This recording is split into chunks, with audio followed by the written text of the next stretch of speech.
ಏನ್ಲ ಅದ್ ಯಾವ್ದಣ್ಣ ಅದು ಯುವ ದೋಪು ಎಲ್ಲ ಅವನು ಅದನ್ನೇ ಕೇಳ್ತವನೆ. ನೀನ್ ನೋಡಿದ್ರೆ ಇನ್ನೂ ರೆಡಿನೇ ಮಾಡಿಲ್ಲ. ಕಣ್ಣು ಮುಚ್ಚಿ ಕಣ್ ಬಿಡೋದ್ರೊಳಗೆ ರೆಡಿ ಮಾಡ್ಬಿಡ್ತೀನಿ ನೋಡು.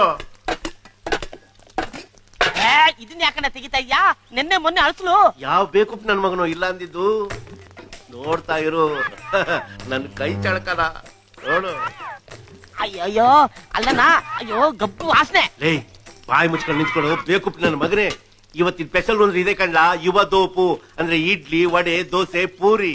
ದಿನ ನಾವು ಕೊಟ್ಟಿದ್ದನ್ನೇ ಕೊಟ್ಟು ಅವರು ತಿಂದು ಬೇಜಾರಾಕಿಲ್ವಲ್ಲ, ಅದಕ್ಕೆ 4 ಒಟ್ಟಿಗೆ ಸೇರಿಸ್ಬಿಟ್ಟು ಚೆನ್ನಾಗಿ ಸಾಂಬಾರು ಉಯ್ದ್ಬಿಟ್ಟು ಕಿಚ್ಕ ಪಚ್ಕ ಅಂತ ಕೈಯಲ್ಲಿ ಕಲಸ್ಬಿಟ್ಟು ಒಗ್ಗರಣೆ ಕೊಟ್ರೆ ಅಂತ ತಿನ್ಬೇಕು, ಗೊತ್ತಾಯ್ತಾ?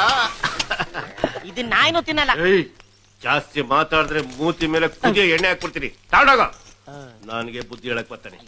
ಚಿಂಪಾಂಜಿ ನನ್ನ ಮಗನ್ ತಗೊಂಬರಲ್ಲ ಬೇಗ